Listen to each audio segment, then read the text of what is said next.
Bonjour mes élèves. Aujourd'hui, je vous présente un exposé ou bien une leçon sur le coronavirus. Tout le monde connaît que le coronavirus, c'est l'épidémie qui touche actuellement tout le monde. C'est pas seulement le Maroc. C'est pas, elle a commencé dans la Chine. Elle a continué à se propager dans l'Iran et puis elle est passée en Italie, puis dans toute l'Europe et elle est arrivée en Afrique. C'est bien. Donc, sa propagation, même si elle est lente en Afrique, il faut toujours prendre les mesures nécessaires pour la protection et pour l'hygiène. Bien.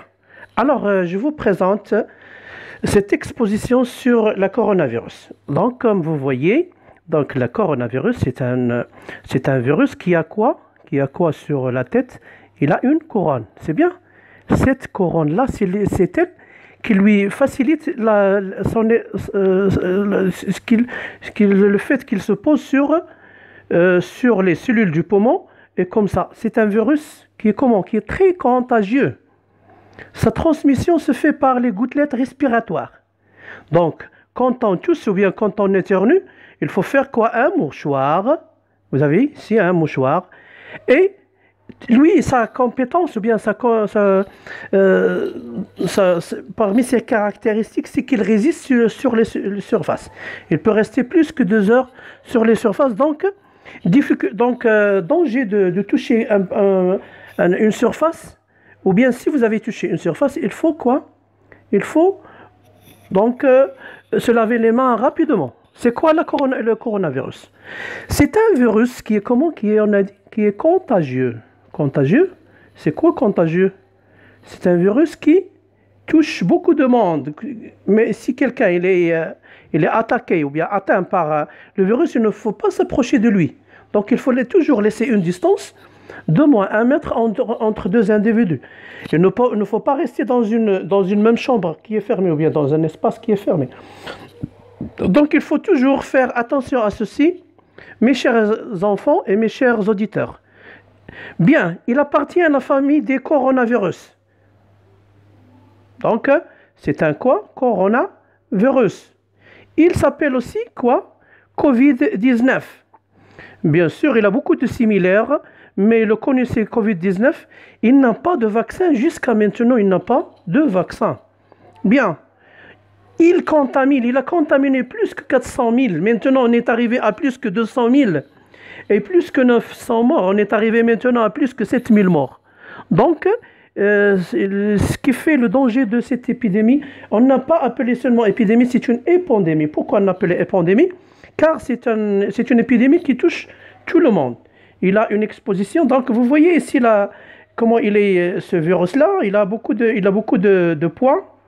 De points qui lui donnent la facilité d'être exposé sur une cellule. Il attaque surtout les cellules du poumon. C'est pour ça qu'il provoque des troubles respiratoires et des difficultés de respiration, surtout chez les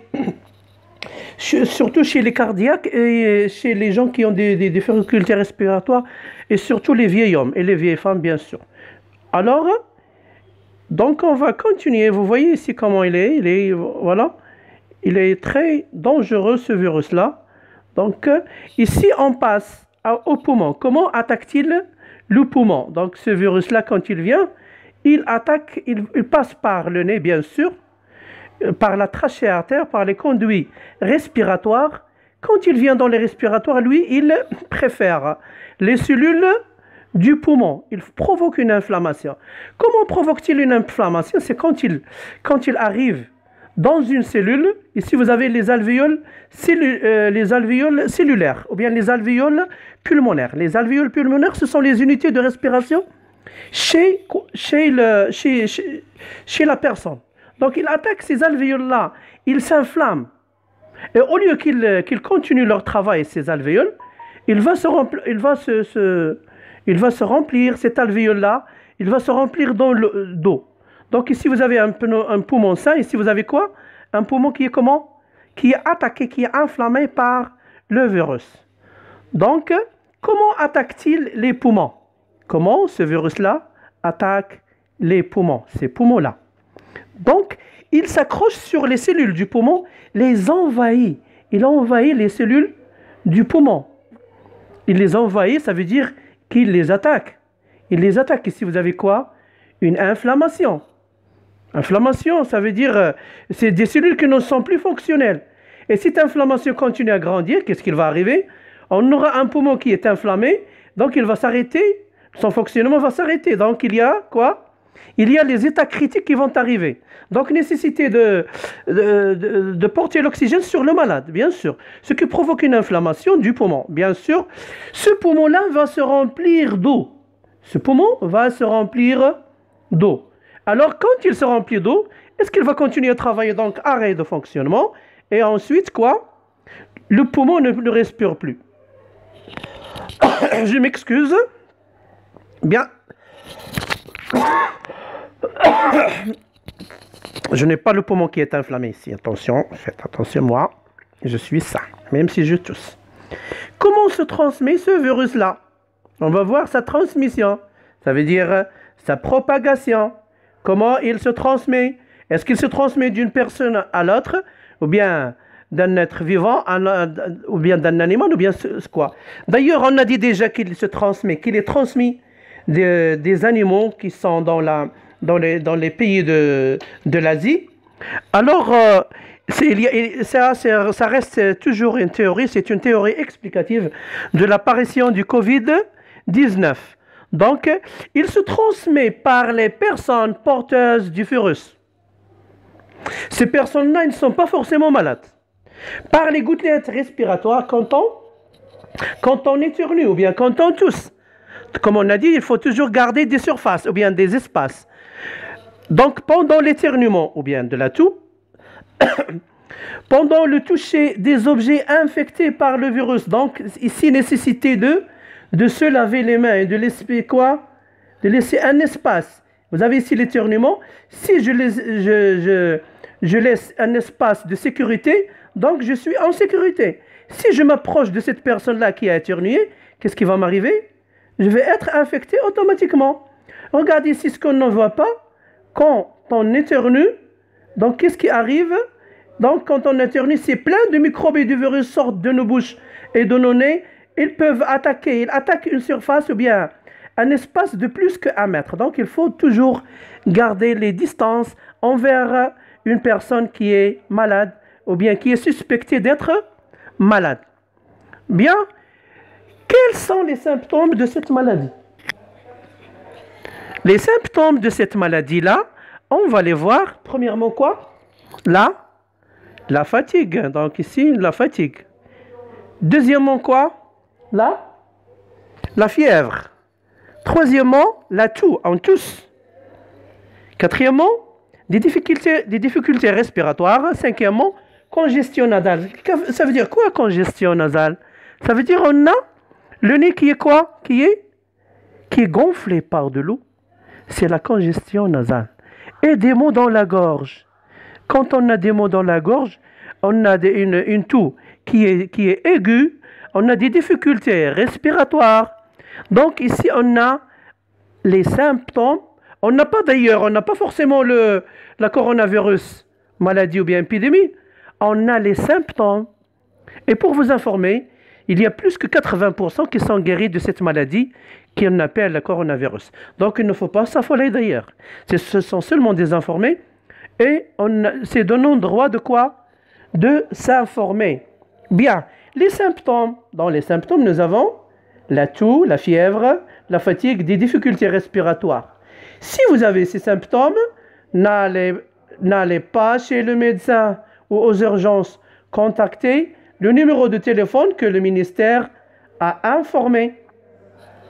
Bien, on passe à un autre paragraphe. Comment traiter le coronavirus? Un traitement. Et pour vous informer d'ailleurs, on n'a pas un traitement qui est sûr. On n'a pas un médicament qui est sûr. On a seulement des médicaments d'autres maladies, comme la malaria. On la traite avec la chloroquinine phosphate. 250 mg, tablette. Ça, c'est le médicament de la malaria. Il y a aussi d'autres d'autres médicaments qu'on utilise, mais qu'ils fonctionnent presque 100%, comme on a dit. Il y a d'autres médicaments, il y a le Remdesivir, il y a le Ritonavir, il y a l'hydroxychloroquine, il y a beaucoup de médicaments, mais qu'on a démontré leur efficacité sur cette maladie mondiale. Bien. Alors, les traitements symptomatiques seulement, on ne traite pas, ça veut dire on ne guérit pas la maladie. On peut utiliser le paracétamol, on peut utiliser les antibiotiques ordinaires, comme Clamox, etc. Le traitement est en cours d'expérimentation. Ça veut dire qu'il n'est pas encore agréé par l'Organisation mondiale de la santé. On peut utiliser l'hydroxychloroquine, phosphate. On peut utiliser le Remdesivir, le Plaquenil. On peut utiliser un vaccin, mais le vaccin n'existe pas jusqu'à maintenant. Il y a des vaccins qui sont probables, ils ont été publiés par les Américains. Alors ces vaccins-là, ils sont en cours de traitement, ils seront prêts d'ici une année complète. Donc attendez le vaccin après une année, ça veut dire pendant l'année 2020, mars 2020, le vaccin peut-être et probablement peut-être, il sera disponible. Bien, maintenant on va voir le paragraphe suivant, comment se protéger de quoi? Comment se protéger de cette corona?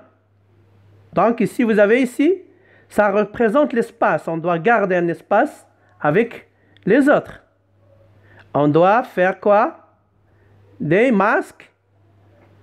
Et ce masque-là, d'ailleurs, les médecins disent que ce sont seulement les malades qui doivent le porter. On doit se laver fréquemment. Utiliser des produits antibactériens comme les gels. Ne pas se saluer. Éternuer dans son coude, pas dans la main. Et puis quoi? Rester à la maison. Rester mes enfants à la maison. Bien. Comment se prévoir ou bien comment se protéger de la maladie de la coronavirus? Premièrement, lavage des mains. Mettre des gants ou bien des masques. Garder des distances sociales, comme vous voyez ici. Garder des distances sociales. Rester chez soi, bien sûr. Désinfecter les lieux. Comment on désinfecte les lieux? On peut utiliser des désinfectants comme l'eau de Javel. Ça veut dire pour nettoyer la maison, on utilise l'eau de Javel ou bien d'autres désinfectants comme des alcools. Ils désinfectent la maison, ou bien l'espace, ou bien le bureau, ou bien la table, ou bien le stylo, ou bien le PC, ou bien le portable. Donc, après notre venue à la maison, quand on revient à la maison, si jamais on est sorti, on peut utiliser des bains chauds pour se nettoyer. Bien. Ici, on va arriver à quelques conseils généraux, des conseils généraux pour se protéger contre la coronavirus. Donc, d'ailleurs, comme on a dit tout à l'heure, laver les mains régulièrement, attention, il faut utiliser des mouchoirs pour soi. Il ne faut pas partager les mouchoirs entre des gens. Il faut utiliser un mouchoir pour soi et le jeter directement après utilisation, l'utiliser, ou bien le jeter dans la poubelle. On le jette dans la poubelle, éternuer dans le coude, rester chez soi. Bien. On arrive à quelques conseils maintenant. Premier conseil, comme on l'a dit tout à l'heure, lavez-vous bien quoi? Les mains. Mettez des gants et des masques. Gardez des distances de sécurité. Restez à la maison. Désinfectez les espaces et l'environnement. Donc, bien s'informer sur la maladie. Ça veut dire ici l'importance de l'information. Il faut savoir, il faut chercher, faire des recherches. Comment est le coronavirus? Quels sont les virus qui sont semblables? Quelle est la famille des coronavirus? Le Covid-19, d'ailleurs, c'est seulement un élément de la famille des coronavirus. Et parmi parmi les virus de la coronavirus, on a le SARS. On a beaucoup de virus qui sont on a aussi beaucoup de virus qui sont de la famille qui appartiennent à la famille de coronavirus. D'ailleurs, être solidaire. Donc, on a déjà vu la solidarité. Il faut être solidaire entre soi pendant le confinement, pendant ces conditions, et être solidaire aussi avec les malades. Si jamais on connaît un malade de corona, on doit être solidaire avec lui. Ça veut dire lui passer des messages de téléphone, lui dire bonjour, etc., etc. Il ne faut pas les laisser seuls, car ce n'est pas humain de laisser des gens seuls. Il faut être toujours solidaire. Suivre les conseils de la santé publique. Ici, nous avons la santé publique, c'est le ministère public de la santé. Il faut suivre toujours les conseils que le ministère publie dans les médias. Bien. Attention si vous propagez des rumeurs. Généralement, nous avons des rumeurs dans le WhatsApp et ils ne sont pas tous vrais. Il faut faire attention là-dessus. Les rumeurs, c'est très dangereux. Et ils sèment la panique et la peur parmi les gens. On n'a pas besoin d'avoir peur. On a besoin de combattre un ennemi qui est invisible, qui est le coronavirus. Bien. Suivez les leçons à distance ici pour mes élèves, ou bien les élèves du Maroc, ou bien les élèves du monde. C'est de votre intérêt de suivre les leçons à distance.